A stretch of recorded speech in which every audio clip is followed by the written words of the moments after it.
Esto no es problema mío, mamá. Yo tengo mis cuentas. Esas fueron las palabras exactas que mi hijo me dijo a las 7:23 de la noche del martes 14 de abril, después de ver mi nevera vacía con sus propios ojos.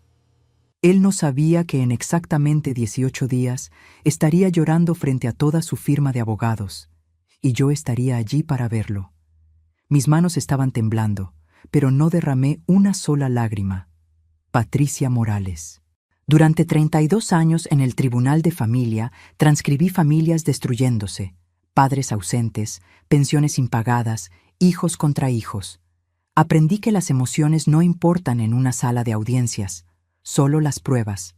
Y en esos 14 meses bajo su techo construí mi expediente. Fotografía por fotografía, mensaje por mensaje. Tomé mi bolsa de tela desgastada, la misma que usé durante 15 años para llevar las marmitas que vendía en la calle, y caminé hacia la puerta. Mi voz salió más calmada de lo que yo misma esperaba. Está bien, hijo. Nos vemos pronto. Lo que vendría después le costaría su reputación, 3 de sus mejores clientes, y la mirada de respeto que tanto le importaba. Pero yo todavía no lo sabía todo. Todavía faltaban 18 días. La puerta se cerró detrás de mí, con un sonido seco que todavía escucho en mis sueños. El aire de abril estaba frío esa noche, con olor a lluvia que nunca llegó. Mis manos temblaban mientras buscaba las llaves del autobús en mi bolso. No del temblor nervioso que esperarías. Era rabia. Una rabia que había estado guardando durante más de un año mientras miraba a mi hijo vivir en una casa de 3 pisos que yo ayudé a pagar, conducir un BMW que costó 950,000 pesos, mientras me decía que no tenía dinero para ayudarme con la pensión atrasada de mi departamento. Pero esa noche, caminando hacia la parada del autobús, sentí algo cambiar dentro de mí. Algo frío. Algo calculado. Algo que aprendí en 32 años viendo casos de familia destrozarse en salas de audiencia. La luz de la calle parpadeaba sobre mi cabeza. Podía escuchar el tráfico a lo lejos, el sonido de un perro ladrando 3 casas más abajo, y detrás de mí, a través de la ventana iluminada de la casa de mi hijo, escuchaba risas. Él estaba riendo, con su esposa, probablemente aliviado de haberme sacado de su vida perfecta. Lo que él no sabía era que mi bolso no solo llevaba ropa, llevaba 61 fotografías, llevaba copias de mensajes, llevaba recibos, llevaba evidencia que una secretaria judicial de 32 años sabe exactamente cómo recolectar. Y llevaba algo más, el número telefónico de Rodrigo Sánchez, el periodista de investigación del Canal 7, quien me debía un favor desde que ayudé a su madre con un caso de pensión hace 5 años. Pero déjame regresar. Déjame contarte cómo llegué a esa puerta, porque esta historia no comienza el 14 de abril a las 7:23 de la noche. Comienza 37 años antes, cuando sostuve a mi hijo por primera vez en un hospital público, sola, sin el padre que me abandonó cuando tenía 5 meses de embarazo. Pero antes de continuar, necesito que hagas algo por mí. Revisa si ya estás suscrito a este canal y deja tu like. Y dime en los comentarios, ¿desde dónde del mundo me estás escuchando? De verdad quiero saber hasta dónde ha llegado mi historia. ¿Hasta dónde llegan las historias de madres como yo? Mi hijo nació el 3 de julio de 1988. Pesó 3.2 kilos. Tenía los ojos más negros que había visto en mi vida. Le puse Miguel Ángel por mi padre, que había muerto 2 años antes.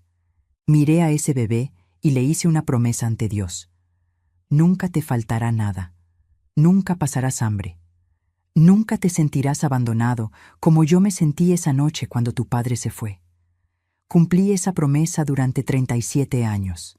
Empecé vendiendo marmitas cuando Miguel tenía 6 meses. Me levantaba a las 4:15 de la madrugada todos los días. Preparaba 20 comidas en la cocina del departamento de un cuarto que rentaba en el barrio de San Miguel.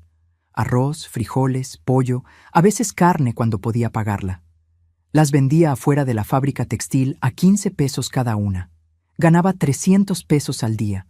De esos 300, pagaba 180 de renta, 40 de ingredientes para el día siguiente, y guardaba lo que quedaba para la escuela de Miguel. Recuerdo el olor de esas madrugadas. aceite caliente, cilantro fresco, el café barato que tomaba para mantenerme despierta. Recuerdo cómo mis manos olían a ajo todo el tiempo, sin importar cuánto las lavara. Recuerdo el sonido de la olla de presión silbando mientras Miguel dormía en la cuna que compré usada por 80 pesos. Cuando Miguel entró a la primaria, las otras madres miraban sus zapatos desgastados.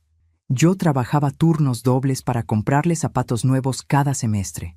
Cuando necesitaba útiles escolares, yo vendía marmitas extra los fines de semana. Cuando la maestra dijo que necesitaba un libro especial para una clase, yo dejé de comprar carne durante 2 meses y comí solo arroz con frijoles para pagarlo. ¿Sabes qué fue lo peor? Que Miguel nunca se dio cuenta. Pensaba que era normal. Pensaba que todas las madres hacían eso. Que todas las madres trabajaban desde las 4 de la madrugada hasta las 10 de la noche. Que todas las madres usaban la misma ropa durante años mientras compraban ropa nueva para sus hijos.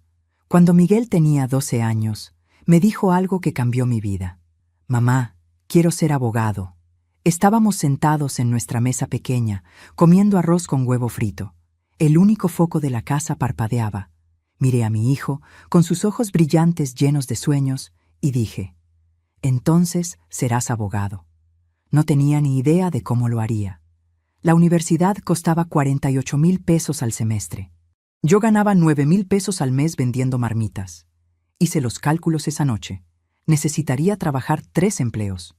Necesitaría vender el doble de marmitas. Necesitaría renunciar a todo. Y eso hice.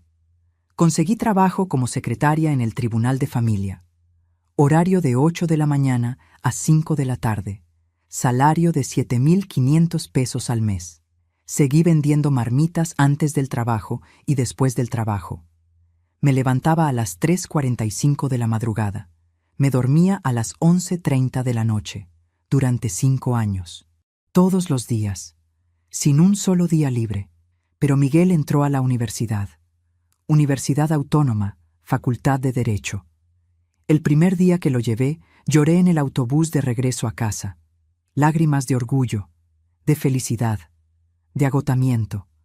Mis manos estaban tan agrietadas de tanto lavar ollas que sangraban. Pero mi hijo estaba en la universidad.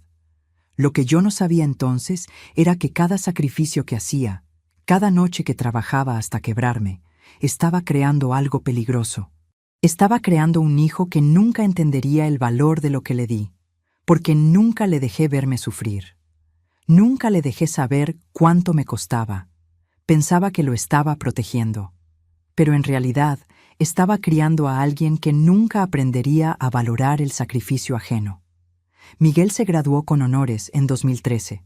Yo estaba en primera fila en su graduación, usando el mismo vestido que usé para su bautizo, arreglado 3 veces porque no podía comprar uno nuevo. Él subió al escenario. Dijo su discurso. Agradeció a sus profesores, a sus compañeros, a la universidad. No me mencionó ni una sola vez. Recuerdo la sensación de mis manos aplaudiendo en esa ceremonia. Estaban ásperas, llenas de cicatrices de quemaduras de aceite, con las uñas cortas porque nunca tuve tiempo para arreglarlas. Pero aplaudí más fuerte que nadie, porque mi hijo era abogado. Mi hijo, que nació en un hospital público, que creció comiendo arroz con frijoles, que usaba uniformes de segunda mano, ahora era licenciado en Derecho. Lo que no sabía era que ese día comenzaría mi invisibilidad. Miguel consiguió trabajo en un despacho pequeño 3 semanas después de graduarse. Salario inicial de 18,000 pesos al mes. Me llamó emocionado. Mamá, lo logré. Voy a poder ayudarte ahora. Sentí que finalmente podía respirar. 36 años trabajando 3 empleos. 36 años sin vacaciones. Finalmente, pensé, podré descansar un poco. El primer mes, Miguel me dio 3,000 pesos. Es lo que puedo por ahora, mamá. Tengo que comprar trajes para el trabajo. El segundo mes, me dio 2,000. Tuve gastos inesperados. El tercer mes, no me dio nada. Este mes está ajustado. El próximo te compenso, te lo prometo. Nunca lo hizo, y yo nunca le reclamé, porque seguía pensando como madre, seguía protegiéndolo. Seguía creyendo que eventualmente recordaría todo lo que hice por él. Pero necesitas entender algo antes de que continúe. Necesitas saber qué pasó 2 años después, cuando conoció a Valeria, porque ahí es donde todo cambió realmente.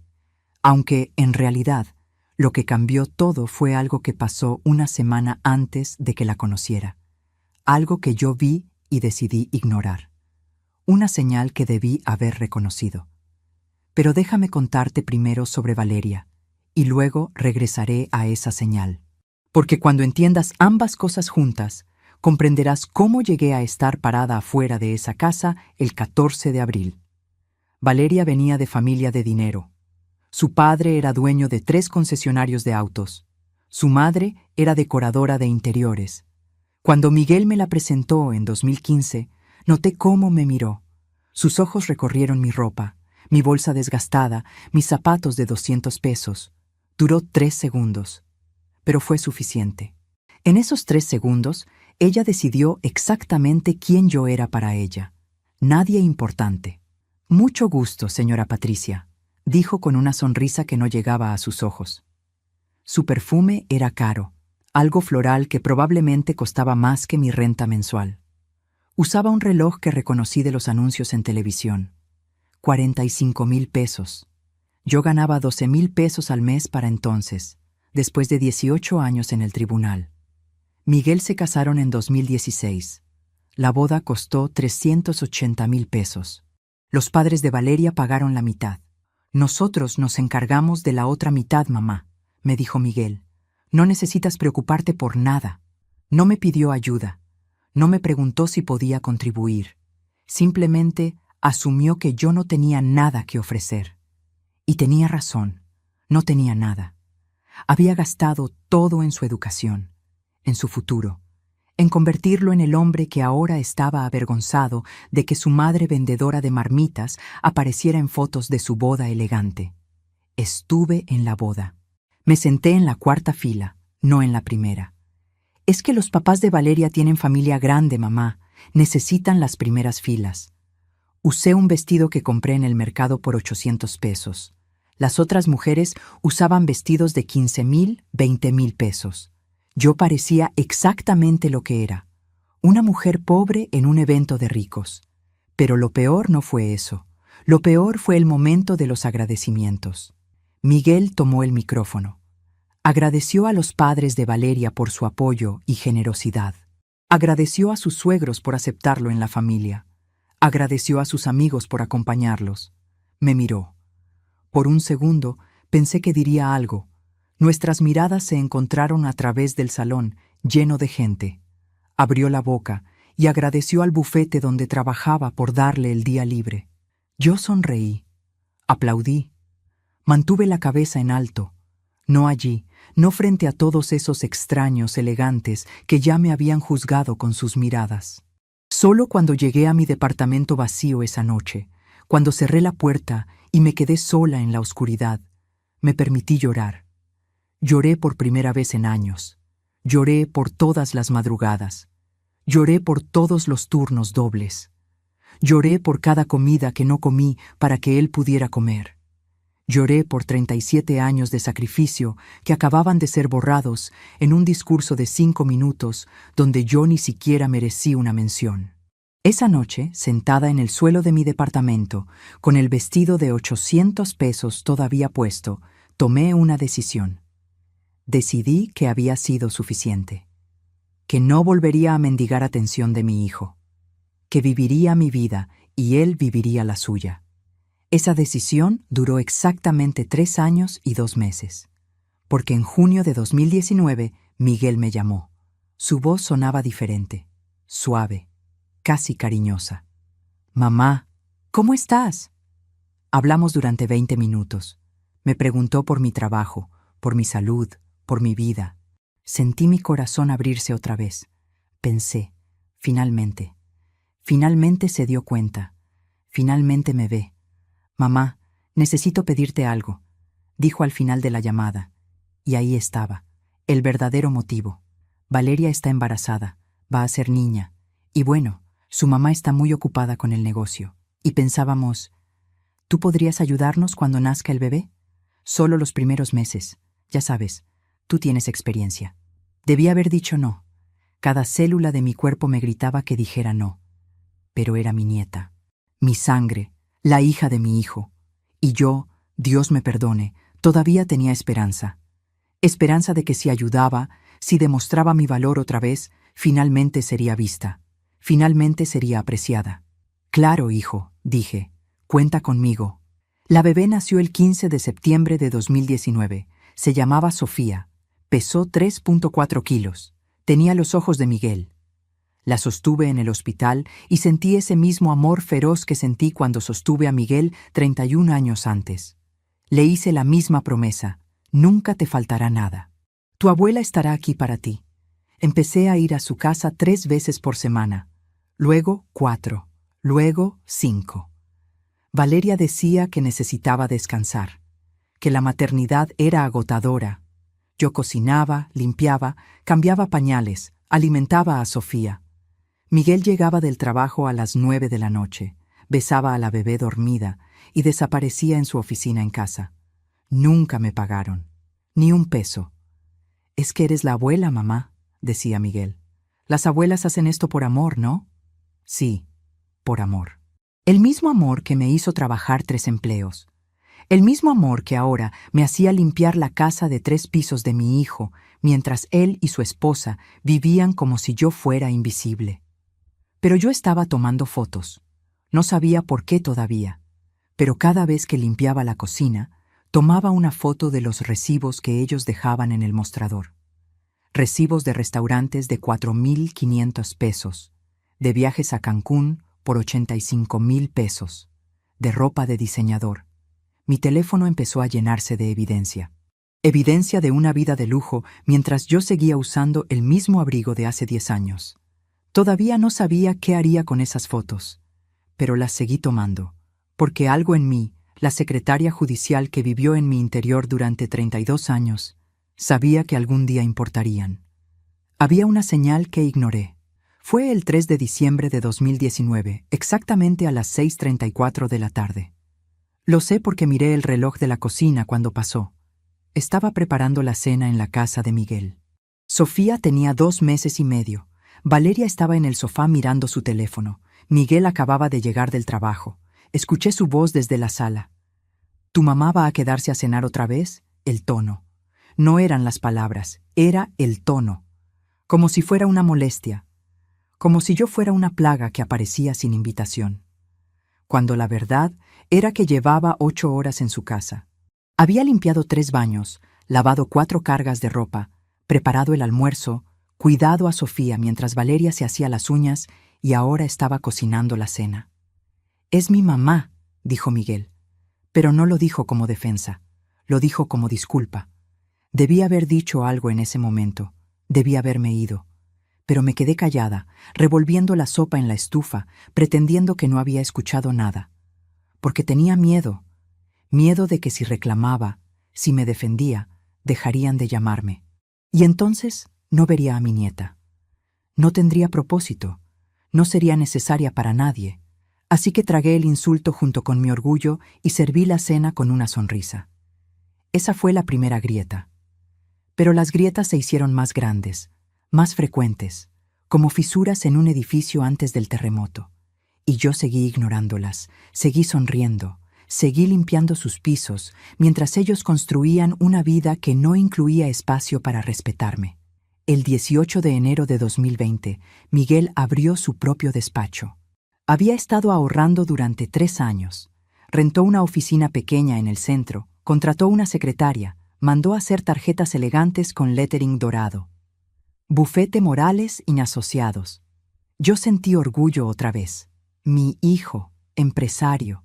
Mi hijo, dueño de su propio futuro. Lo invité a cenar a mi departamento para celebrar. «Estoy muy ocupado, mamá, tal vez otro día». Ese día nunca llegó. Pero sí recibí la invitación para la fiesta de inauguración de su oficina, por WhatsApp. Una invitación digital genérica que probablemente envió a 200 personas. Yo era el contacto número 147 en su lista. Fui a la inauguración el 1 de febrero de 2020. Llevé un regalo, un portadocumentos de piel que me costó 1,800 pesos. Había ahorrado durante 2 meses. Miguel lo abrió frente a otros invitados. «Ah, gracias, mamá», dijo sin mirarlo realmente, y lo puso en una mesa con otros regalos. Vi cómo abría el regalo de Valeria después. Mancuernillas de oro. 8,500 pesos. Lo supe porque ella anunció el precio. Solo lo mejor para mi esposo exitoso. Esa noche, manejando a casa en el autobús, sentí algo cambiar en mi pecho. No era tristeza, era algo más frío. Era claridad.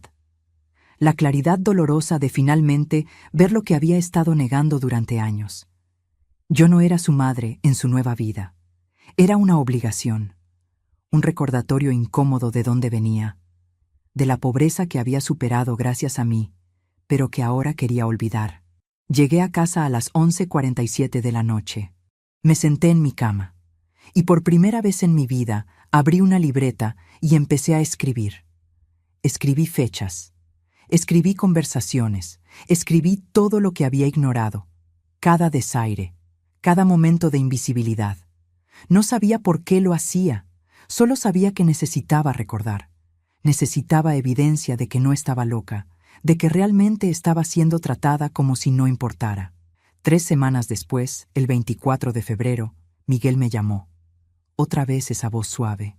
Otra vez esa calidez falsa que solo aparecía cuando necesitaba algo. «Mamá, ¿cómo estás?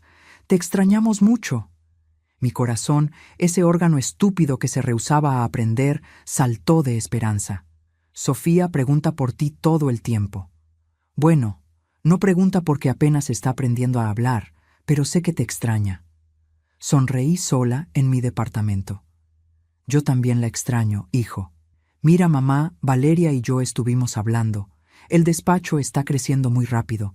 Estoy trabajando casos grandes ahora. Y Valeria quiere regresar a trabajar con su papá en el concesionario. Entonces pensábamos, ¿podrías mudarte con nosotros? Temporal, solo hasta que Sofía entre al kinder. Son apenas 2 años. Te daríamos la habitación del fondo, y así podrías cuidar a Sofía tiempo completo». Debí preguntar sobre salario. Debí preguntar sobre condiciones. Debí preguntar sobre respeto básico. Pero solo escuché, «Te necesitamos», y dije sí. Me mudé el 2 de marzo de 2020. Llevé 2 maletas con mi ropa, una caja con fotos de Miguel cuando era niño y mi libreta donde había empezado a documentar todo. La habitación del fondo era la más pequeña de la casa. Tenía una cama individual, un closet pequeño y una ventana que daba al callejón donde ponían los botes de basura. Olía a humedad. La pintura se despegaba en las esquinas. «Es acogedora, ¿verdad?», dijo Valeria. No era pregunta, era afirmación. «Está perfecta», mentí, porque ya había aprendido que la verdad no era bienvenida en esa casa. Los primeros días fueron bien. Mejor que bien, incluso. Miguel llegaba del trabajo y platicaba conmigo mientras yo preparaba la cena. Valeria me agradecía por cuidar a Sofía. «No sé qué haríamos sin ti, Patricia». Me sentí útil, necesaria, parte de algo. Esa sensación duró exactamente 11 días. El 13 de marzo, Valeria dejó de decir gracias. Empezó a dejar listas de tareas escritas a mano en el refrigerador. Lavar la ropa de cama, limpiar las ventanas, planchar las camisas de Miguel, hacer lasaña para la cena, como si yo fuera empleada, como si vivir en su casa fuera mi salario. Le mencioné a Miguel esa noche. «Hijo, ¿podríamos hablar sobre expectativas? Solo para que yo sepa exactamente qué necesitan de mí».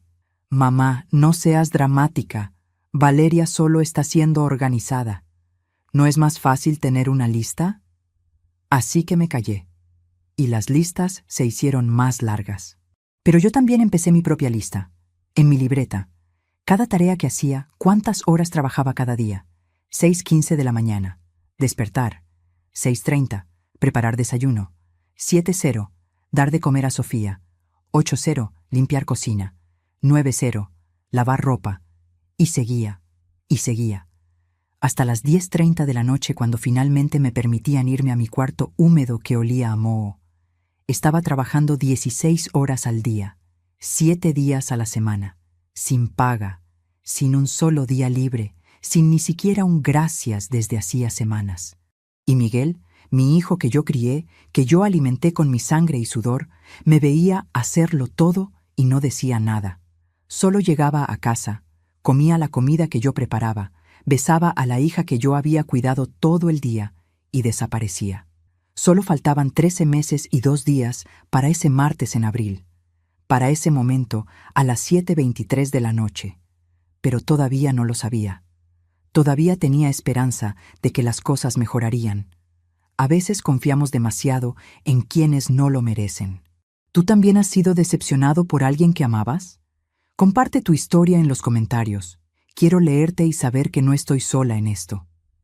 El Día de las Madres de 2020 cayó en domingo, 10 de mayo.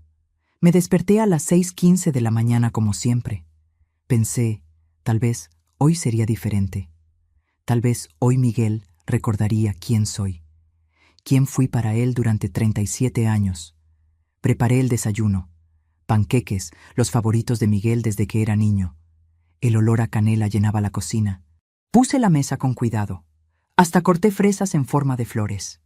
Cosas tontas que haces cuando todavía tienes esperanza. Miguel bajó a las 9:23 de la mañana. Valeria lo seguía, mirando su teléfono. Sofía estaba en mi cadera, donde había pasado las últimas 2 horas mientras ellos dormían. «Buenos días», dije. Mi voz sonaba más alegre de lo que me sentía. «Feliz Día de las Madres». «Feliz día, mamá», dijo Miguel sin levantar la vista de su propio teléfono. Se sentó. Comió los panqueques. Valeria tomó fotos de su plato. «Para Instagram», explicó. Ni siquiera estaba comiendo, solo fotografiando la comida que yo había preparado para su vida perfecta en redes sociales. Esperé algo. Un regalo, una tarjeta, palabras, cualquier cosa. A las 10:30, Miguel se levantó. «Bueno, nos vamos. Los papás de Valeria nos invitaron a comer». «Oh», dije. Mi garganta se cerró. «¿A qué hora regresan?» «Como a las 8 de la noche, después del cine». «Ah, mamá, ¿podrías lavar mi camisa azul para mañana? La necesito para una junta importante». Se fueron. Los vi alejarse en el BMW. Valeria llevaba un ramo de rosas rojas en el regazo. 12 rosas, caras, las que su hijo le había comprado esa mañana mientras yo hacía panqueques. Me senté en la mesa con 12 sillas, 11 vacías. Comí sola, mirando los panqueques que se enfriaban, escuchando el silencio de una casa demasiado grande para mi importancia. No lloré, no podía llorar. Algo dentro de mí se estaba endureciendo, como cemento que se seca, cada día, un poco más duro, un poco más frío. Pero lavé su camisa azul, porque todavía era su madre. Y las madres hacen eso, ¿verdad? Tomé una foto de la mesa vacía esa noche. Foto número 89 en mi teléfono. No sabía por qué seguía tomándolas. Solo sabía que cada foto era un recordatorio de que esto era real, que no estaba imaginando mi propia irrelevancia.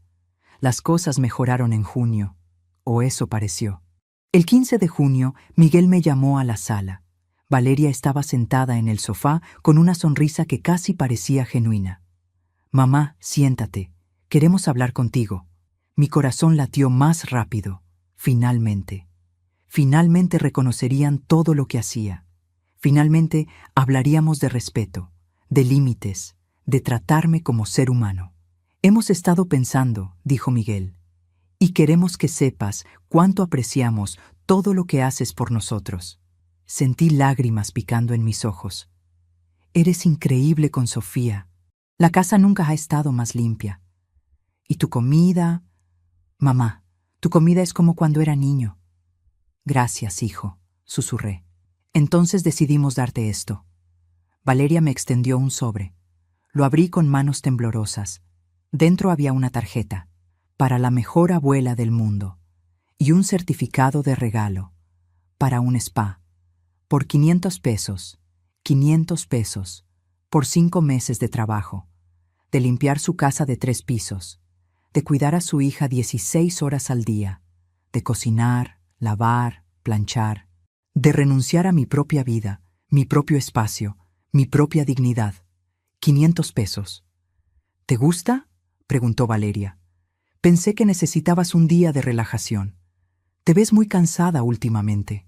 Me veía cansada porque estaba exhausta, porque tenía 60 años y estaba trabajando como si tuviera 30, porque mi espalda dolía de cargar a Sofía, porque mis manos estaban agrietadas de tanto lavar platos, porque dormía 5 horas por noche en un cuarto con moho. Es perfecto, mentí. Muchísimas gracias. Los abracé. Ellos se dejaron abrazar como si me estuvieran haciendo un favor. Y yo regresé a mi cuarto esa noche y agregué a mi libreta: 15 de junio. Pago por 5 meses de trabajo, certificado de spa por 500 pesos. Pero lo peor estaba por venir. Porque 3 semanas después, el 7 de julio, vi algo que cambió todo. Era martes, 3:42 de la tarde. Estaba limpiando el estudio de Miguel. Él me había dicho que limpiara su escritorio, que organizara sus papeles. Mientras movía documentos, vi su estado de cuenta bancaria. No lo busqué. Estaba ahí, abierto, sobre un montón de contratos. Mi hijo tenía 847,000 pesos en su cuenta de ahorros. 847,000 pesos. Mis manos empezaron a temblar, no del susto, de algo mucho más oscuro, de rabia pura. Este era el mismo hijo que me dijo en marzo que no podía pagarme por cuidar a Sofía porque el dinero está ajustado. El mismo que dijo que no podía ayudarme con los 2,300 pesos de mi pensión atrasada porque este mes está difícil. El mismo que me veía trabajar como esclava en su casa mientras tenía casi 1,000,000 de pesos guardado. No dije nada. Terminé de limpiar su estudio. Preparé la cena, serví la comida. Sonreí. Actué como si no hubiera visto nada. Pero esa noche, sola en mi cuarto, tomé una foto de mi libreta. Escribí cada detalle que recordaba de ese estado de cuenta. Y agregué otra entrada. 7 de julio. Descubrimiento. 847,000 pesos en ahorros, mientras yo duermo en un cuarto con moho sin recibir un peso. ¿Sabes qué fue lo peor? No fue la cantidad de dinero. Fue darme cuenta de que mi hijo me había mentido. Deliberadamente.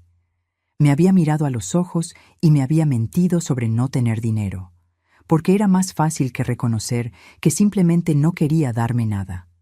Agosto llegó con su propio horror. El 23 de agosto, domingo, eran las 2:17 de la tarde. Estaba en la cocina lavando platos del almuerzo. Miguel y Valeria estaban en la sala con amigos. Los escuchaba reír. Escuchaba música. Escuchaba el tintineo de copas de vino caras. Uno de los amigos preguntó: ¿y cómo le hacen con Sofía? Debe ser difícil con los dos trabajando. Escuché la voz de Valeria, clara como cristal. Tenemos nana de planta, es increíble, trabaja todo el día, nunca se queja y es súper barata. Nana. Me había llamado Nana, no abuela, no la madre de Miguel. Nana. Y luego escuché algo peor. La risa de Miguel, mi hijo riéndose, no corrigiéndola, no diciéndole «es mi madre», solo riendo como si fuera una broma aceptable reducirme a empleada doméstica. Cerré la llave del agua, sequé mis manos lentamente. Caminé a la sala con una bandeja de bocadillos que había preparado. Mi cara no mostraba nada, ni dolor, ni rabia, nada. «Aquí tienen», dije con voz calmada. Preparé camarones al ajillo. «Gracias, Patricia», dijo Valeria sin mirarme. Como si le hablara a un mueble. Regresé a la cocina. Mantuve la compostura. Ni una lágrima, ni un temblor. Solo cuando escuché sus voces alejarse en conversación, solo entonces me permití respirar. Y esa respiración salió como hielo de mis pulmones.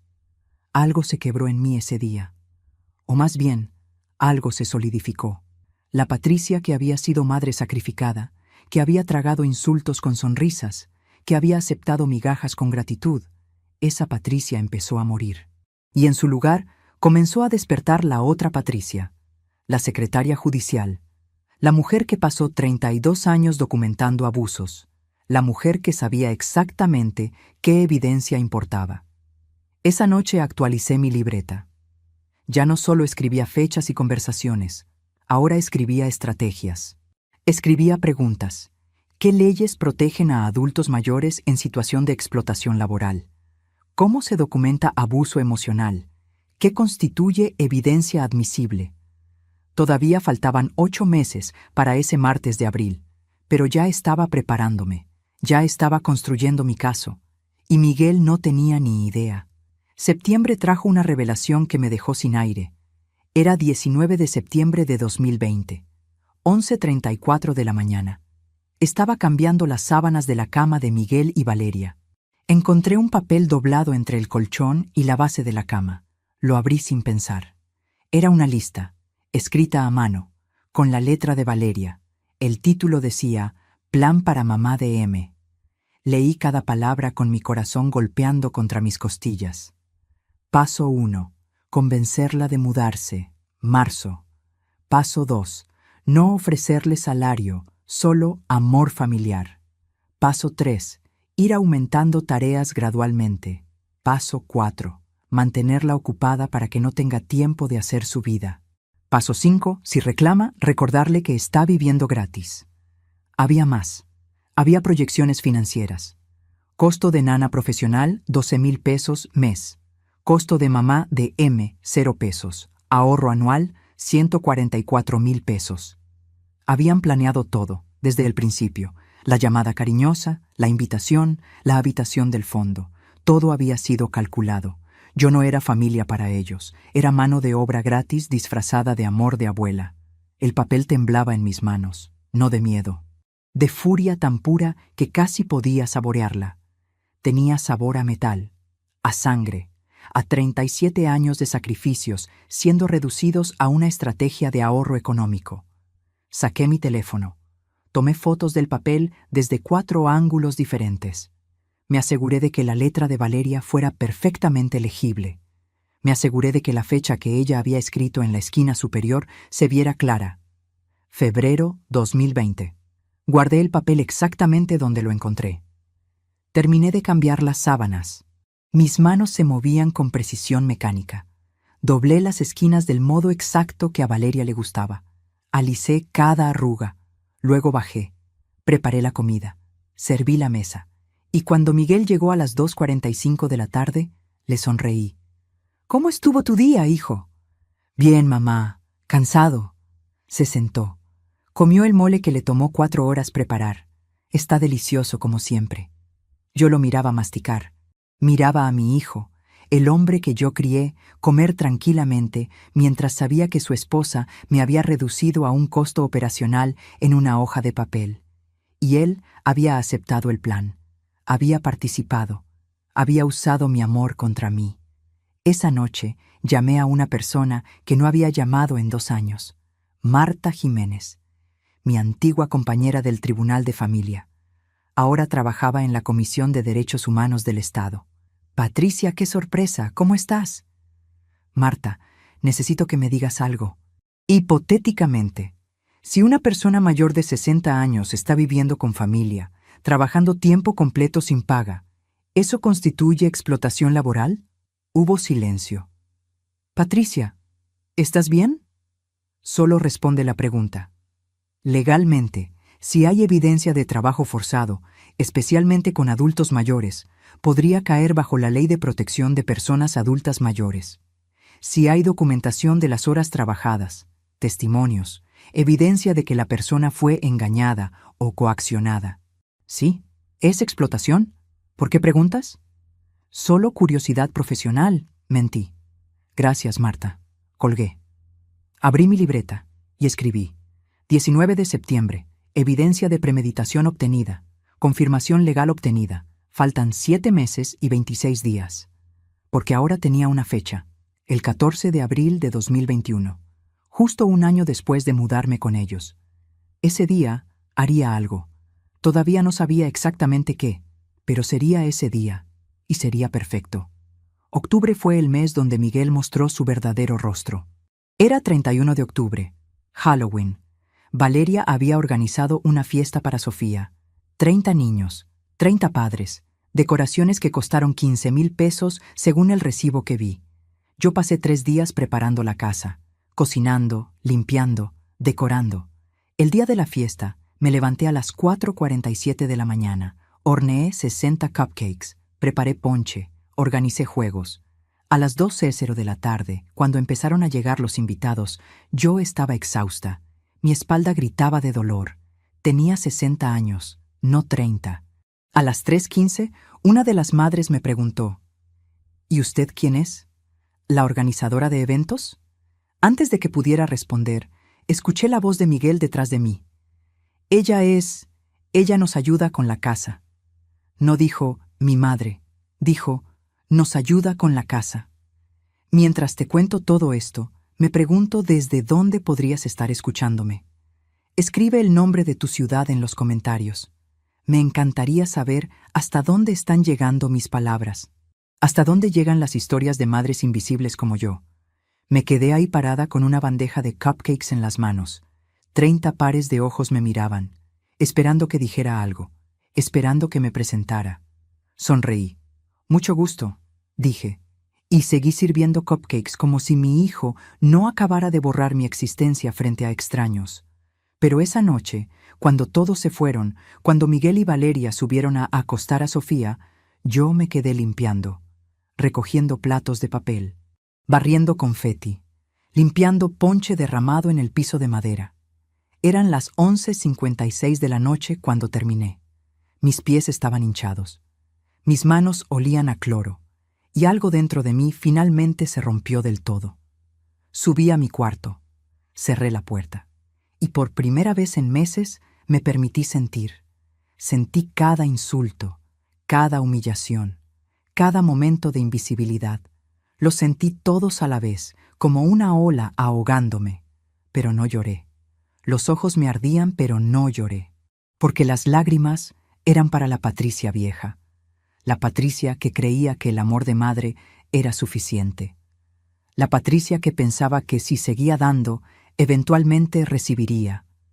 Esa Patricia había muerto en algún momento entre la lista de Valeria y las palabras de Miguel esa tarde.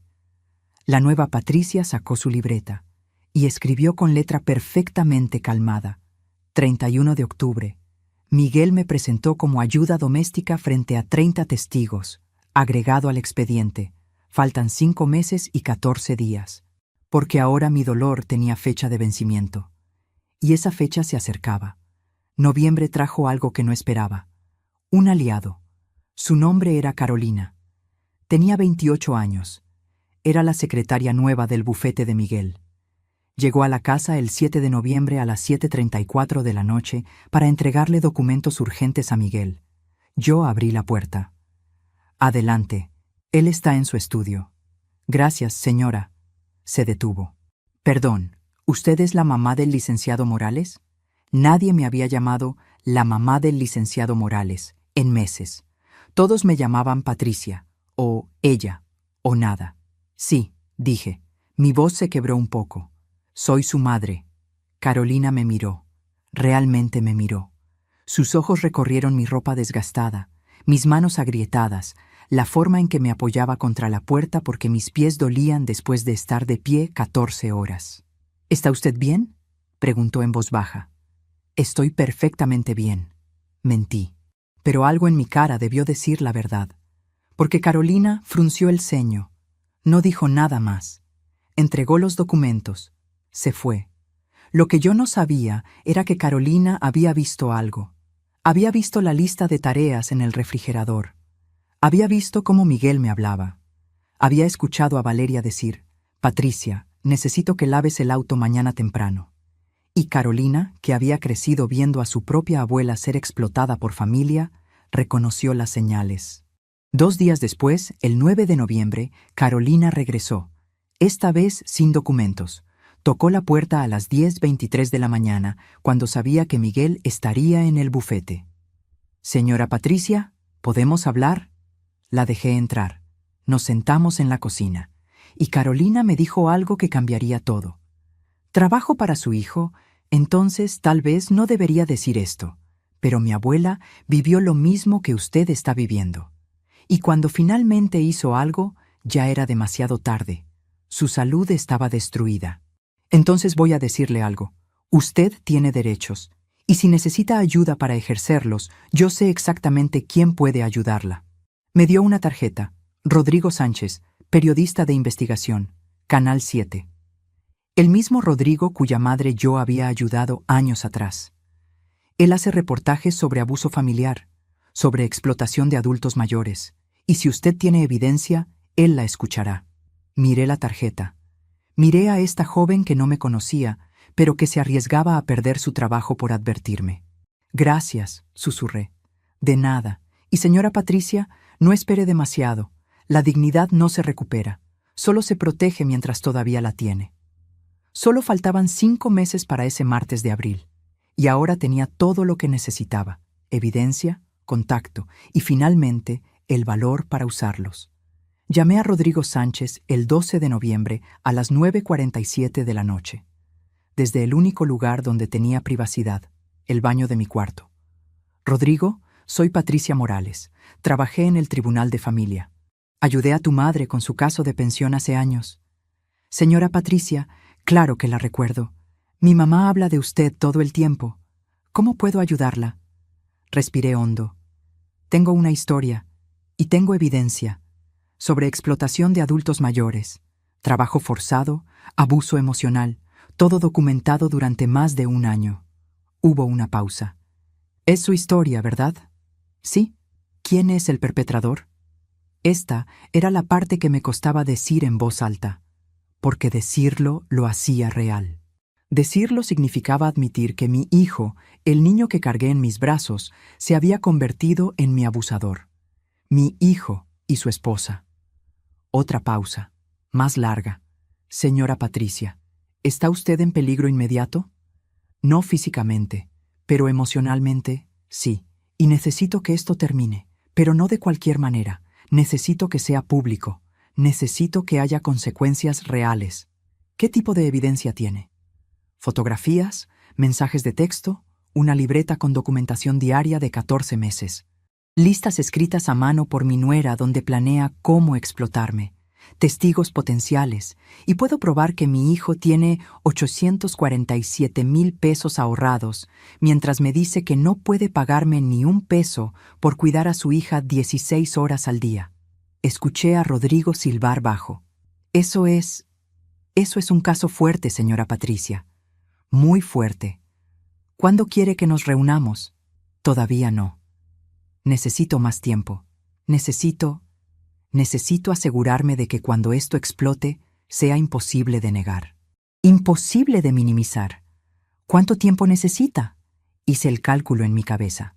5 meses, el 14 de abril. Ese día quiero que vengas a documentar algo. ¿El qué? Todavía no lo sé exactamente, pero para entonces lo sabré. ¿Puedo contar contigo? Señora Patricia, después de lo que hizo por mi madre, puede contar conmigo para lo que sea. Pero prométame una cosa. Si la situación empeora, si necesita salir antes, me llama. Inmediatamente. Te lo prometo. Colgué. Y por primera vez en meses, sonreí. Una sonrisa pequeña, fría. Era la sonrisa de alguien que finalmente había dejado de ser víctima y había empezado a ser estratega. Diciembre llegó con su falsa alegría navideña. Valeria decoró la casa el 1 de diciembre. Gastó 22,000 pesos en decoraciones. Lo supe porque encontré el recibo. Árbol artificial de 12,000 pesos. Luces importadas de 6,000. Adornos de diseñador por el resto. Patricia, necesito que limpies todas las ventanas antes de poner las luces, me dijo. Quiero que la casa se vea perfecta para las fotos de Navidad. Limpié 23 ventanas. Me tomó 7 horas. Mis brazos temblaban cuando terminé. Pero las ventanas brillaban, y Valeria tomó sus fotos perfectas para Instagram sin decir gracias. El 18 de diciembre, Miguel anunció: «Vamos a hacer la cena de Navidad aquí. Invitamos a los papás de Valeria, sus hermanos, algunos amigos, como 30 personas». «¿30 personas?», repetí. «Sí, tú cocinas increíble, mamá. Y la casa está perfecta gracias a ti. Va a ser una noche hermosa». No preguntó si yo quería cocinar para 30 personas. No preguntó si mi cuerpo de 60 años podría manejarlo. Simplemente asumió que yo lo haría. Porque eso es lo que yo era para ellos. Una herramienta, un recurso, no una persona con límites. Claro, hijo, dije, será hermoso. Pasé los siguientes 6 días preparando, comprando ingredientes con el poco dinero que me quedaba de mi pensión, cocinando desde las 5 de la mañana hasta las 11 de la noche. Pavo, romeritos, bacalao, ponche, 3 tipos de ensaladas, postres, pan casero. La noche del 24 de diciembre, a las 7:00 de la noche, la casa estaba llena de gente elegante. Valeria usaba un vestido de 18,000 pesos. Miguel un traje nuevo que costó 25,000. Los invitados llegaron con botellas de vino de 3,000 pesos. Yo usaba la misma blusa que había usado durante 3 años, y un delantal manchado porque había pasado todo el día en la cocina. Serví la cena. 30 platos, uno por uno. Las conversaciones fluían, las risas llenaban la casa. Miguel brindó por la familia, por el amor, por las bendiciones de este año. Nadie brindó por mí. Nadie mencionó que la comida que estaban devorando había tomado 6 días de trabajo. Nadie notó que yo no me senté a comer, que comí las sobras de pie en la cocina después de que todos terminaran. Pero lo que nadie notó tampoco era la pequeña grabadora de audio que Carolina me había prestado. Estaba en el bolsillo de mi delantal, grabando cada conversación, cada vez que alguien me hablaba como empleada, cada vez que Miguel me ignoraba.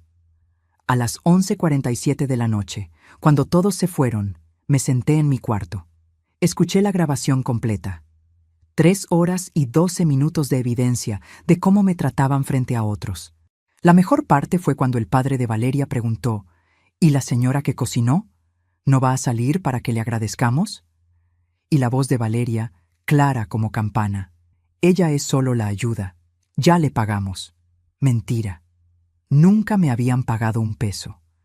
Pero ella mentía con tanta facilidad, como si mentir sobre mi existencia fuera natural. Agregué la grabación al expediente. Faltan 3 meses y 21 días, escribí en mi libreta. Enero de 2021 trajo el momento que me empujó al límite final. Era 19 de enero. 2:34 de la tarde. Recibí una llamada de la administración de mi edificio, el edificio donde vivía antes, donde seguía pagando renta porque nunca había cancelado oficialmente el contrato. Señora Patricia, tiene 3 meses de renta atrasada. Son 6,900 pesos. Si no paga antes del 25 de enero, tendremos que desalojarla y quedarnos con sus cosas. Mis cosas. Los muebles que compré con años de trabajo. Las fotos de Miguel cuando era niño. Los recuerdos de mi vida antes de convertirme en esclava no pagada. Colgué. Fui a buscar a Miguel. Estaba en su estudio, mirando su computadora. Hijo, necesito hablar contigo. Estoy ocupado, mamá. Es importante. Debo 3 meses de renta de mi departamento. Son 6,900 pesos. Si no pago antes del 25, perderé todo. ¿Podrías prestarme el dinero?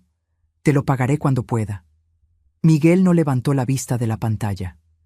Mamá, ya hablamos de esto. Estoy pagando la hipoteca de esta casa. Tengo gastos del bufete. No puedo estar dándote dinero cada vez que lo necesites.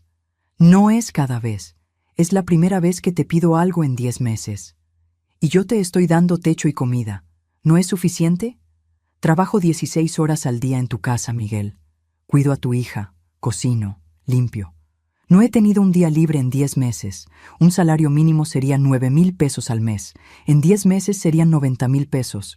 Solo te estoy pidiendo 6,900. Finalmente me miró. Sus ojos estaban fríos. Nadie te pidió que trabajaras tanto. Si quieres menos responsabilidades, dilo. Pero no me vengas con cuentas como si esto fuera un negocio. Eres mi madre. Se supone que hagas esto por amor. Amor. Esa palabra otra vez. El escudo que usaba para justificar mi explotación. Entonces dame el dinero por amor, dije. Mi voz salió más dura de lo que pretendía, por el amor de un hijo que su madre crió sola, que alimentó vendiendo comida en la calle, que puso en la universidad trabajando 3 empleos. Eso fue tu decisión, mamá. Yo no te pedí que hicieras eso. Las palabras me golpearon como puños físicos. Yo no te pedí que hicieras eso. 37 años.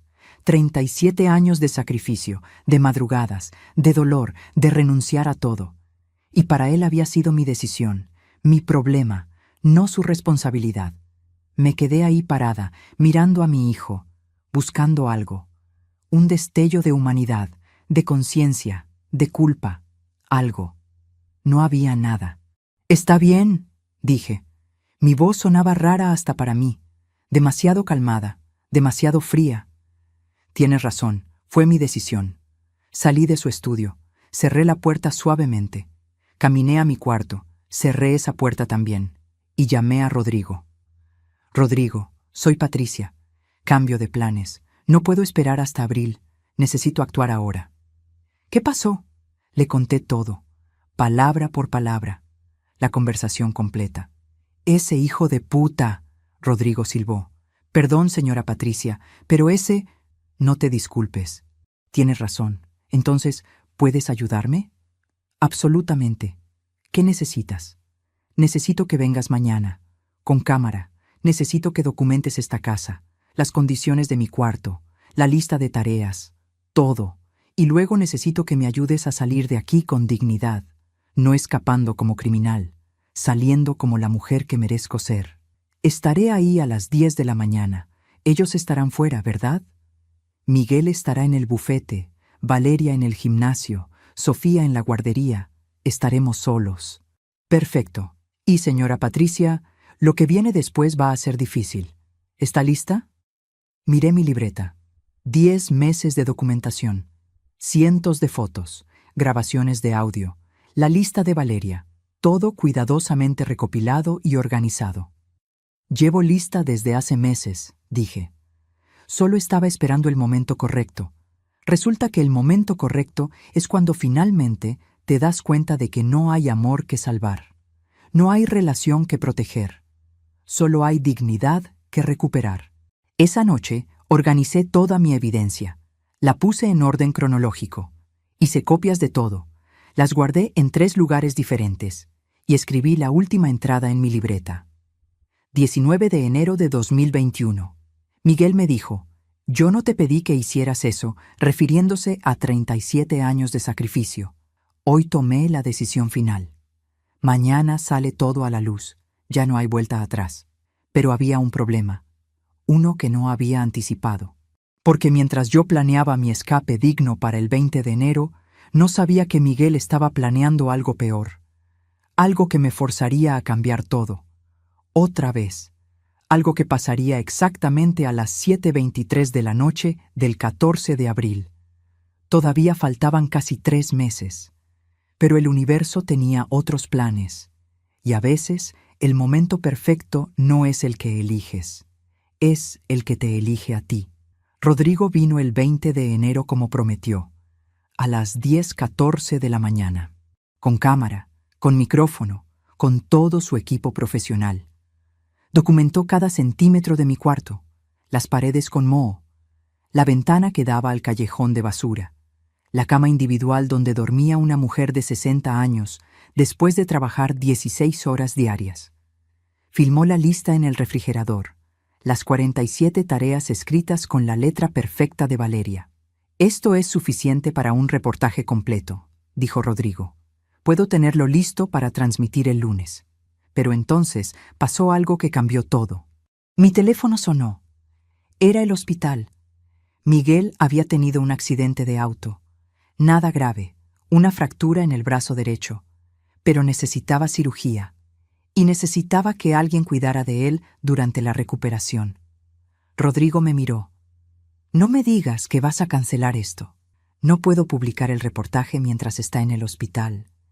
Me veré como monstruo, como madre cruel que ataca a su hijo cuando está vulnerable. Patricia». «Lo sé, pero necesito que esto sea perfecto. Necesito que cuando salga a la luz, nadie pueda defenderlo. Nadie pueda decir que fui vengativa o exagerada. Necesito el momento exacto donde su crueldad sea tan obvia que sea indefendible. ¿Y cuándo será eso? No lo sabía todavía, pero lo sabría cuando llegara. Los siguientes 3 meses fueron los más largos de mi vida. Cuidé a Miguel durante su recuperación. Le cambié vendajes, le preparé comida, le di sus medicinas a las horas exactas. Y él me lo agradeció. Por primera vez en un año, me dijo, «Gracias, mamá», todos los días. Pensé por un momento de debilidad que tal vez había cambiado, que el accidente le había dado perspectiva, que finalmente me veía. Qué estúpida fui. Porque en cuanto el doctor le quitó el yeso el 8 de abril, en cuanto firmó el alta médica, todo regresó a como era antes. Peor que antes. El 10 de abril, sábado, Valeria me dejó otra lista. Esta tenía 52 tareas, 52, para completar en un día. El 12 de abril, lunes, Miguel se quejó porque su café estaba tibio. No caliente, tibio. Después de que lo serví exactamente 3 minutos después de prepararlo. Y el 14 de abril, martes, a las 5:38 de la tarde, finalmente pasó. Estaba en la cocina, preparando la cena. Sopa de verduras con pollo. El olor llenaba la casa. Ajo, cilantro, el vapor subiendo de la olla. Mis manos dolían. Llevaba 11 horas trabajando sin parar. Miguel llegó a casa. Lo escuché entrar. Escuché sus llaves golpear la mesa del recibidor. Escuché sus pasos acercándose a la cocina. «Mamá, necesito hablar contigo». Su tono me hizo voltear. Había algo en su voz, algo que me puso la piel de gallina. «Dime, hijo». Valeria y yo estuvimos hablando. Y bueno, Sofía va a entrar al kinder en agosto. Eso significa que ya no necesitaremos ayuda de tiempo completo. Mi corazón empezó a latir más rápido. Entiendo. Entonces, pensábamos que sería buen momento para que regreses a tu departamento. Ya sabes, recuperes tu independencia. Mi departamento fue desalojado en febrero. Perdí todo porque no tenía 6,900 pesos. ¿Recuerdas? Bueno, pues tendrás que buscar otro lugar. Podemos darte 2 semanas para que encuentres algo. 2 semanas. Después de 14 meses. Después de 5,840 horas de trabajo. Después de sacrificar mi salud, mi dignidad, mi vida. 2 semanas de aviso como si fuera empleada despedida. Miguel, no tengo dinero para rentar un lugar. He estado trabajando aquí sin paga durante 14 meses. No he podido ahorrar nada. Eso no es mi problema, mamá. Todos tenemos responsabilidades. Tú tienes que hacerte cargo de las tuyas. Y ahí estaba. La frase que había estado esperando sin saberlo. La frase que justificaría todo lo que vendría después. ¿No es tu problema?, repetí. Mi voz sonaba extraña, demasiado calmada. ¿Tu madre sin hogar no es tu problema? Mamá, no seas dramática. Consigue un trabajo. Renta un cuarto. Hay opciones. Pero Valeria y yo necesitamos nuestro espacio de vuelta. Miré a mi hijo. A este hombre de 33 años que usaba traje de 25,000 pesos. Que conducía BMW de 950,000 pesos, que tenía 847,000 pesos ahorrados, que acababa de decirme que mi falta de hogar no era su problema. ¿Puedes ayudarme con el primer mes de renta al menos?, pregunté. Solo el primer mes para empezar. Mamá, ya te dije, tengo mis cuentas. Estoy pagando esta casa, el auto, el bufete. Yo pagué tu universidad completa. 384,000 pesos durante 8 semestres. Eso fue hace años, y ya te dije, yo no te pedí que lo hicieras. Entonces, ¿qué querías? ¿Que te dejara sin educación? ¿Que nunca llegaras a ser abogado?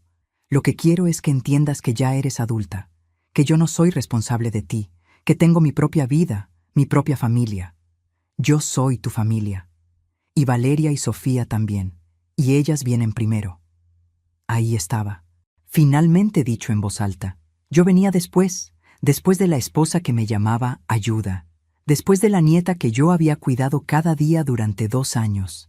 Yo era la última prioridad de mi único hijo. Apagué la estufa, mis manos se movían automáticamente. Quité la olla del fuego, limpié el mostrador, todo mientras mi cerebro procesaba lo que acababa de pasar. Está bien, dije finalmente. Tienes razón, necesitas tu espacio. Miguel pareció sorprendido de que no discutiera. Me alegra que lo entiendas, mamá. Lo entiendo perfectamente. ¿Me puedes ayudar con algo antes de irme? ¿Con qué? Necesito que vengas a mi cuarto. Quiero mostrarte algo. Lo llevé a mi cuarto del fondo. Abrí mi closet, saqué la caja donde guardaba toda mi evidencia, la libreta, las fotos, las grabaciones, los documentos. ¿Qué es todo esto?, preguntó. Es documentación de cada día que pasé en esta casa, cada tarea, cada hora trabajada, cada palabra cruel, cada mentira. Todo documentado durante 14 meses. Su cara cambió. ¿Me estuviste espiando? Te estuve protegiendo. De ti mismo. Porque sabía que algún día dirías algo como lo que acabas de decir. Y necesitaba pruebas de que no estaba loca, de que realmente estaba siendo tratada como esclava no pagada. Mamá, estás exagerando. Tengo la lista que Valeria escribió en febrero de 2020, donde planea cómo explotarme. La tengo fotografiada desde 4 ángulos. Tengo grabaciones de la cena de Navidad, donde ella dice que soy solo la ayuda y que me pagan, cuando nunca he recibido un peso. Tengo fotos de tu estado de cuenta con 847,000 pesos, mientras me dices que no puedes darme 6,900. Miguel palideció. ¿Qué vas a hacer con eso? Todavía no lo sé. Pero ahora que me estás echando a la calle, ahora que me confirmaste que tu madre sin hogar no es tu problema, ahora tengo mi respuesta. Si publicas algo de eso, arruinarás mi reputación. Mi bufete. Tu bufete que existe porque yo pagué tu educación vendiendo comida en la calle. Tu reputación que construiste con el dinero que yo gané lavando ropa de madrugada. Nos miramos. Hijo y madre. Pero había un abismo entre nosotros. Un abismo de 37 años de amor no correspondido, de sacrificios no valorados, de dignidad pisoteada hasta volverse polvo.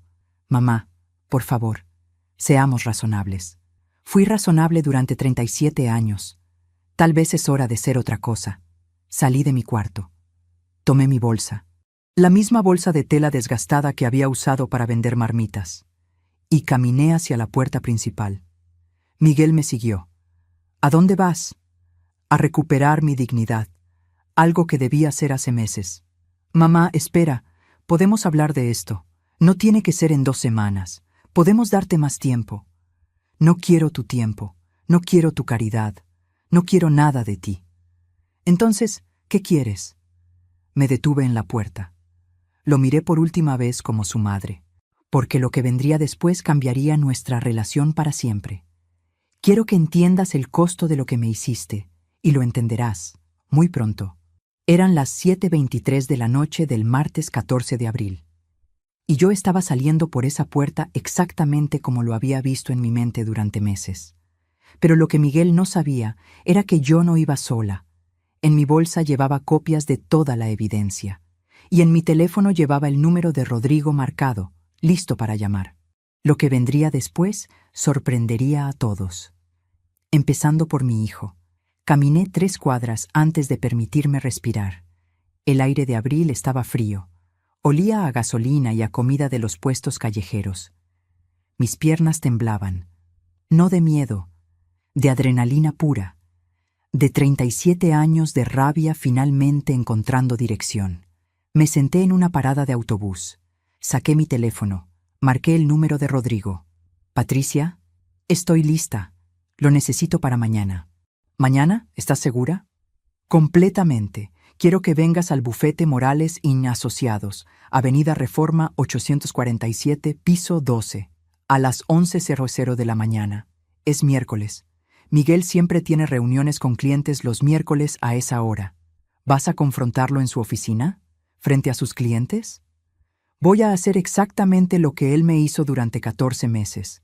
Voy a mostrar su verdad frente a gente que lo respeta. Voy a quitarle su máscara en el lugar donde más le importa.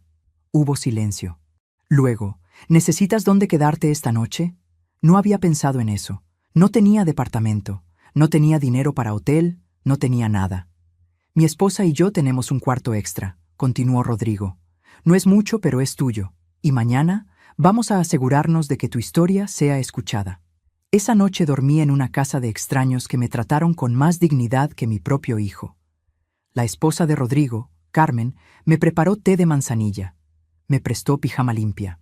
Me dio una almohada que olía a lavanda. Mi mamá pasó algo similar. me dijo Carmen, mientras me arropaba como si yo fuera su madre y no una extraña. Nunca tuvo el valor de hacer lo que tú vas a hacer mañana. Murió sintiendo que no importaba.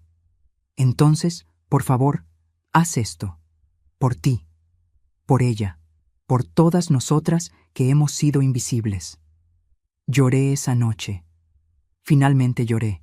Todas las lágrimas que había guardado durante 14 meses salieron en el cuarto oscuro de esa casa.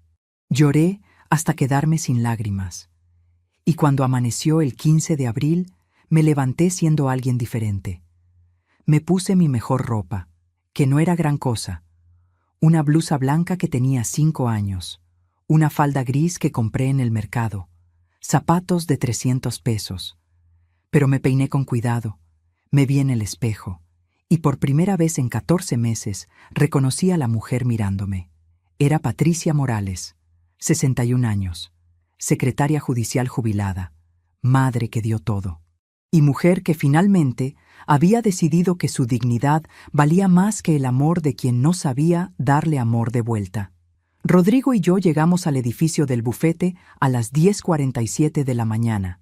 Era un edificio elegante, vidrio y acero, el tipo de lugar donde gente importante resuelve problemas importantes, el tipo de lugar que existía porque yo vendí marmitas en la calle durante años. ¿Lista?, preguntó Rodrigo. Tenía su cámara lista, su micrófono en el bolsillo. Más que lista. Subimos al piso 12. Las puertas del elevador se abrieron y vi la recepción del bufete.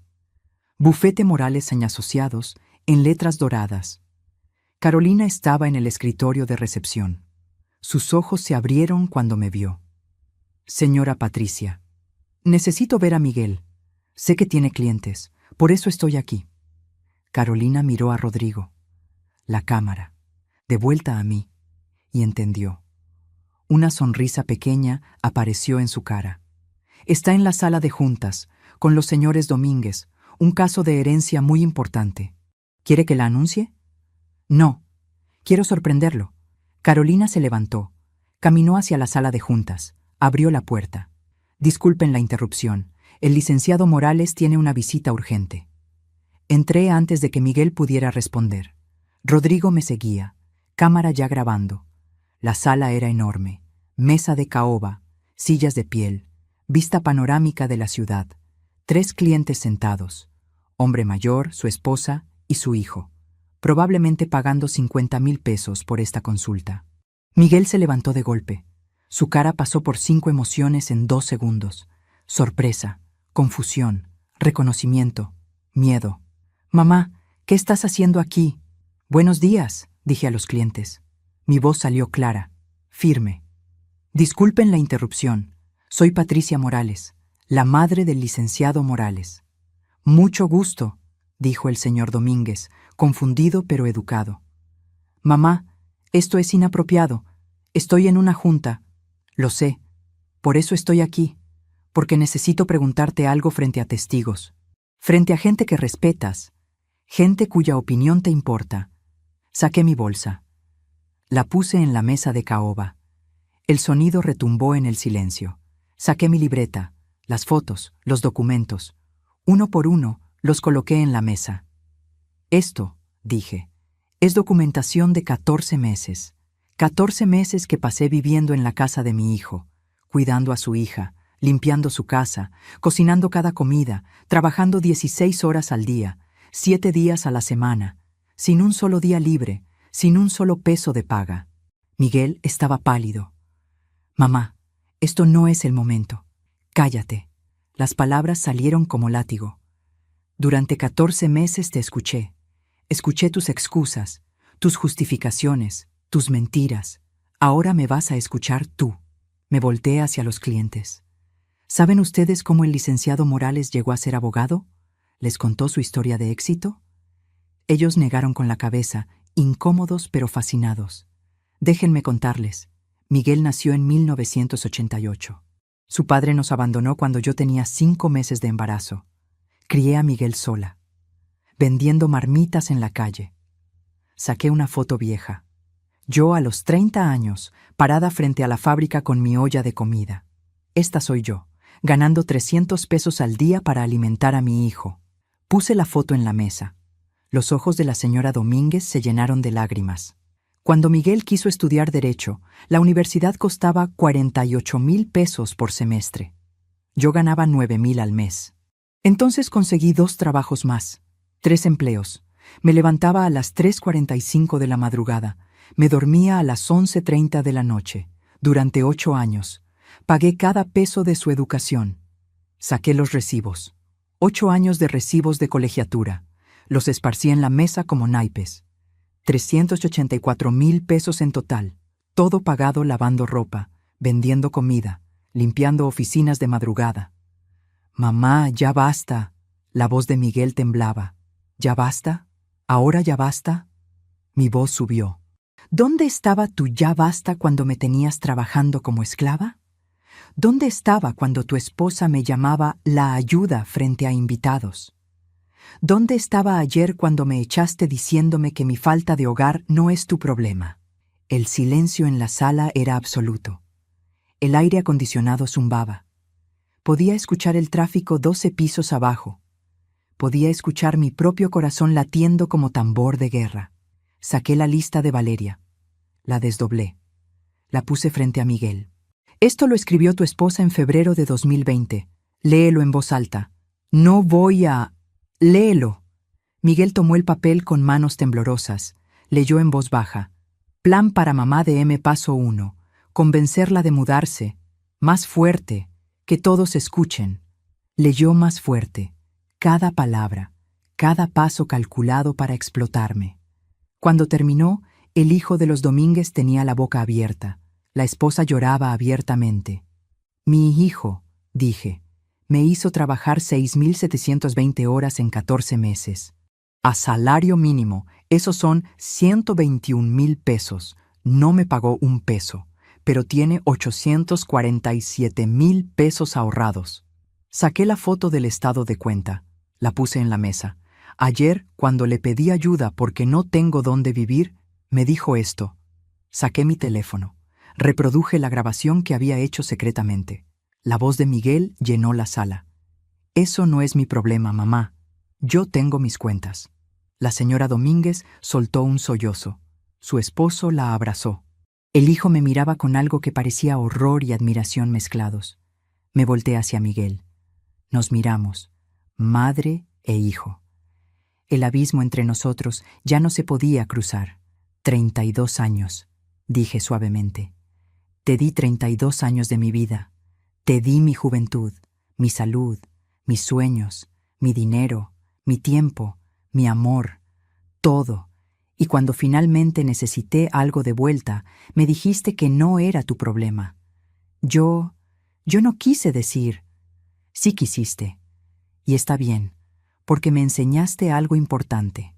Me enseñaste que criar a alguien con tanto amor que nunca vean tu sacrificio, crea a alguien que nunca aprecia el sacrificio. Te protegí tanto de mi sufrimiento que nunca aprendiste a valorarlo. Recogí mis documentos, los guardé en mi bolsa. Estos documentos van a 3 lugares. Primero, a la Comisión de Derechos Humanos, explotación laboral de adultos mayores. Segundo, al Colegio de Abogados, violación de ética profesional. Y tercero, miré a Rodrigo y su cámara, al Canal 7, para que todo México sepa qué tipo de abogado eres, qué tipo de hijo eres. Vas a arruinar mi carrera, mi reputación. Yo no arruiné nada. Tú lo hiciste. Yo solo estoy mostrando la verdad. Me volteé para irme, pero entonces el señor Domínguez habló. Licenciado Morales, creo que ya no necesitaremos sus servicios. Miguel volteó hacia él, pánico en sus ojos. Señor Domínguez, por favor, este es un asunto personal. Es un asunto de carácter, y usted acaba de mostrar que no tiene ninguno. Venga, familia, buscaremos otro abogado. Los 3 se levantaron. La señora Domínguez se detuvo frente a mí. Me tomó las manos. Usted es más fuerte que yo alguna vez seré. Gracias por mostrarnos quién es realmente este hombre antes de confiarle el futuro de nuestra familia. Se fueron. Nos quedamos solos. Miguel, Carolina en la puerta, Rodrigo con su cámara y yo. ¿Estás contenta?, preguntó Miguel. Su voz sonaba rota. ¿Destruir todo lo que construí te hace sentir mejor? Yo no destruí nada. Yo construí todo lo que tienes. Y tú lo olvidaste. Todavía me pregunto si hice lo correcto. Si exponer a mi hijo públicamente era la única manera. ¿Y tú? ¿Qué habrías hecho en mi lugar? ¿Habrías protegido su reputación incluso después de todo? Dime en los comentarios. De verdad quiero saber qué piensas. Salí del bufete con la cabeza en alto. En el elevador, Rodrigo me dijo: eso fue increíble, poderoso, real. Fue necesario. Pero mientras bajábamos, mi teléfono empezó a sonar. 1 vez, 2 veces, 10 veces. Todos mensajes de Miguel. Los leí en el taxi de regreso a casa de Rodrigo. Mamá, por favor, podemos arreglar esto. Te pagaré todo lo que te debo, con intereses. Por favor, no publiques el reportaje, te lo ruego. Perdí a los Domínguez. Era un caso de 200,000 pesos. Valeria dice que fui un idiota, que tenías razón. Por favor, eres mi mamá, no puedes hacerme esto. Pero el último mensaje era diferente. Llegó a las 3:17 de la tarde. Tienes razón, en todo. Y lo siento, pero ya es muy tarde, ¿verdad? Miré el mensaje durante largo tiempo. Parte de mí, la parte que todavía era madre, quería responder. Quería perdonar. Quería arreglar lo roto. Pero la otra parte, la parte que había recuperado su dignidad, sabía la verdad. Algunas cosas, una vez rotas, no se pueden reparar. Y algunas disculpas llegan demasiado tarde para importar. El reportaje de Rodrigo se transmitió 3 días después. El 18 de abril a las 8:00 de la noche, en el noticiero estelar del Canal 7. Historia de una madre, explotación familiar en México moderno. 20 minutos completos. Mi historia, las fotos, la grabación, todo. La reacción fue inmediata. El teléfono de Miguel no paró de sonar. Sus clientes cancelando, sus colegas cuestionando. Las redes sociales explotaron. Bifern Justicia para Patricia se volvió tendencia número 1 durante 3 días. El Colegio de Abogados abrió investigación. 3 clientes más lo abandonaron. Tuvo que vender el BMW para pagar deudas. Y yo recibí algo inesperado. Ofertas. De trabajo, de vivienda. De gente que vio mi historia y quiso ayudar. Una organización de derechos de adultos mayores me ofreció trabajo como coordinadora. 15,000 pesos al mes. Con prestaciones, con dignidad. Una señora de 75 años me ofreció rentar un cuarto en su casa. 2,000 pesos al mes, para que nunca más estés a merced de familia ingrata, me dijo. Y lo más importante, recuperé algo que había perdido durante años. Recuperé la certeza de que yo importaba, de que mi vida tenía valor más allá de lo que podía dar a otros, de que mi dignidad no era negociable. Miguel intentó verme 6 veces. Le dije no todas las veces, no porque quisiera venganza, porque sabía que cualquier reconciliación sería falsa, motivada por culpa, no por amor real, y yo ya no aceptaba amor falso. 2 meses después, el 15 de junio, recibí una carta del Colegio de Abogados. Miguel había sido suspendido por 6 meses. Tenía que tomar cursos de ética, tenía que hacer servicio comunitario. Su reputación estaba destruida. Parte de mí sintió tristeza. Era mi hijo, después de todo. Pero la otra parte sintió algo más fuerte: justicia. Finalmente, después de 37 años, había consecuencias para olvidar de dónde vienes, para pisotear a quien te dio todo. Y en esa justicia encontré paz. Han pasado 10 meses desde esa mañana en el bufete de Miguel.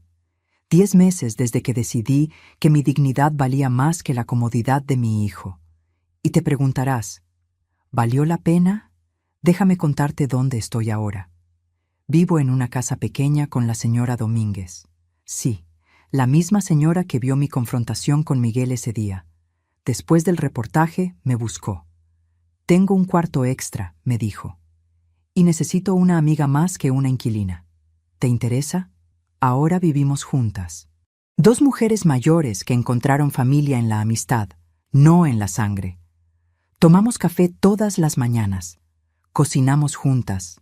Platicamos de nuestras vidas, de nuestros hijos que nos decepcionaron, de los sueños que todavía tenemos. Trabajo en la Asociación de Derechos de Adultos Mayores. Ayudo a otras madres, otros padres, otros abuelos que están viviendo lo que yo viví. Les enseño a documentar, a reconocer abuso, a entender que el amor familiar no debería doler. En los últimos 10 meses, he ayudado a 23 personas a salir de situaciones de explotación familiar. 23. Y cada vez que veo a una abuela recuperar su dignidad, cada vez que veo a un padre mayor entender que merece respeto, siento que mi dolor sirvió para algo más grande que yo. ¿Y Miguel? Miguel perdió su bufete. Tuvo que cerrar en agosto. Los clientes no regresaron después del escándalo. Su reputación quedó manchada de un modo que el tiempo no puede borrar. Internet no olvida. Google no perdona.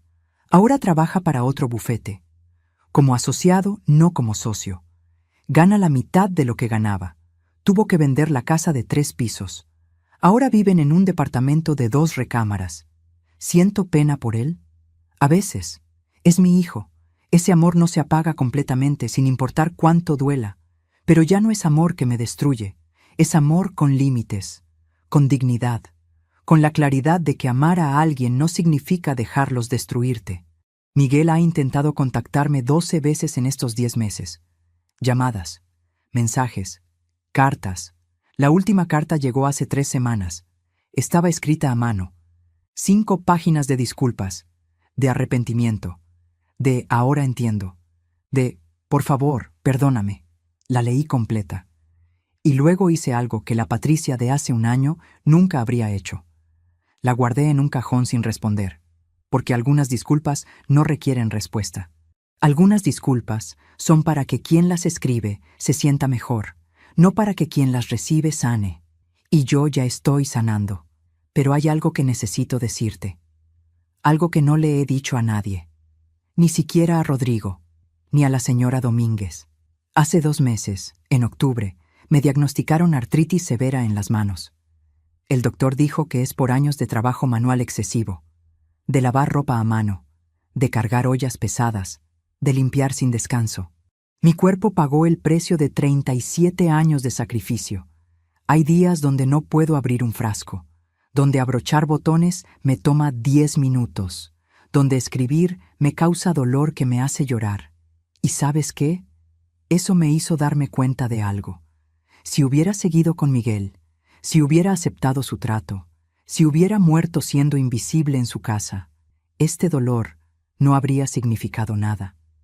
Habría destruido mi cuerpo por alguien que nunca lo valoró. Pero ahora, cada vez que mis manos duelen, recuerdo por qué duelen. Y hay orgullo en ese dolor, porque duelen por trabajo que importó, por un hijo que eduqué, por una vida que viví con propósito, incluso si ese propósito no fue apreciado. Mis manos me duelen, pero mi alma ya no. He aprendido algo en estos 61 años de vida. La sangre no garantiza amor. La familia no garantiza respeto. Y el sacrificio no garantiza gratitud. Lo que garantiza dignidad es una sola cosa: tu propia decisión de no aceptar menos de lo que mereces. Durante 37 años acepté migajas, acepté invisibilidad, acepté amor condicional disfrazado de devoción maternal. Pensaba que era mi deber como madre, que las madres se sacrifican sin esperar nada a cambio. Y sí, las madres se sacrifican, pero eso no significa que deban ser sacrificadas. Hay una diferencia enorme entre dar amor y ser consumida por quienes amas, entre apoyar y ser explotada, entre ser generosa y ser esclava. Me tomó 60 años entender esa diferencia, y casi me cuesta todo.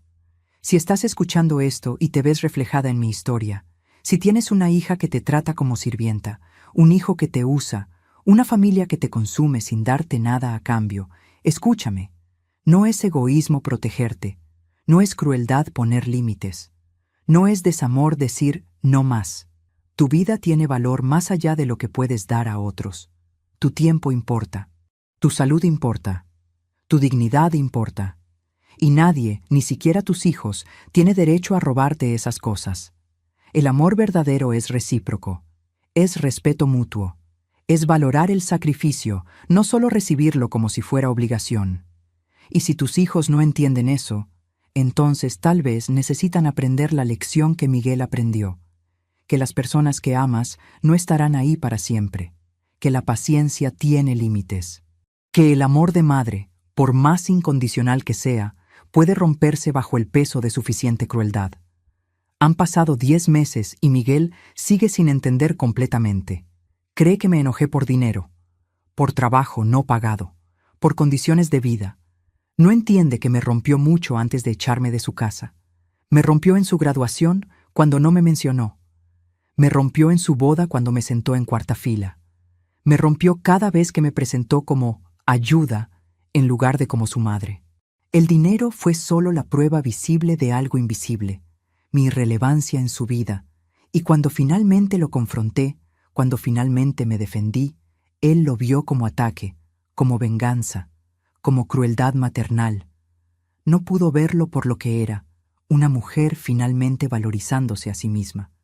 A veces todavía pienso en ese martes de abril, en esa puerta cerrándose, en esas palabras.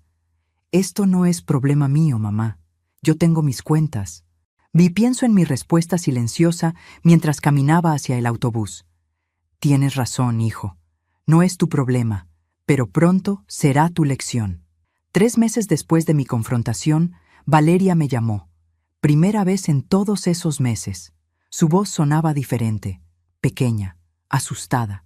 Patricia, sé que no tengo derecho a pedirte nada, pero estoy embarazada otra vez, y mi mamá no puede ayudarme esta vez. Y pensaba, tal vez tú...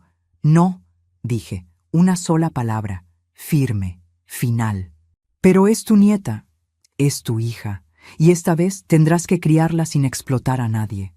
Tendrás que contratar ayuda y pagarla, como se debe. Colgué, y no sentí culpa. Sentí paz, porque finalmente entendí. Romper el ciclo de explotación familiar no es crueldad, es protección. Protección para ti. Y protección para las futuras generaciones que necesitan aprender que la familia no es excusa para abuso. Esto no es problema mío, mamá. Yo tengo mis cuentas. Esas palabras me liberaron. Me mostraron la verdad que había estado negando durante 37 años, que para Miguel yo nunca fui prioridad. Fui recurso, fui herramienta, fui obligación, y está bien. Porque ahora yo también tengo mis propias cuentas. Cuentas de dignidad recuperada, de paz encontrada, de vida reconstruida a los 61 años. Si algún día Sofía ve esto, si algún día mis nietas entienden lo que pasó, quiero que sepan algo. La sangre no garantiza respeto. La familia verdadera se construye con acciones, no con apellidos. Y nunca, nunca dejen que nadie las haga sentir invisibles. Ni siquiera quienes dicen amarlas. Algunos hijos olvidan de dónde vienen, olvidan las manos que los cargaron, las noches sin sueño, los sacrificios silenciosos. Y cuando olvidan, alguien tiene que recordarles. Yo fui ese recordatorio, doloroso, público, permanente. ¿Fue la decisión correcta? Solo sé que fue la única decisión que me dejó vivir conmigo misma. La única que me devolvió mi reflejo en el espejo. Y a veces, eso es suficiente, porque al final, lo único que realmente tenemos es nuestra dignidad. Y yo casi dejo que me la quitaran. Casi morí sin ella. Pero no lo hice. Recuperé mi nombre, recuperé mi valor, recuperé mi vida. Y si tengo que vivir el resto de mis días sin mi hijo para mantener esas cosas, entonces así será. Porque algunas puertas, una vez cerradas, deben quedarse cerradas. Algunas relaciones, una vez rotas, no merecen ser reparadas. Y algunas madres, después de dar todo, finalmente merecen guardarse algo para sí mismas.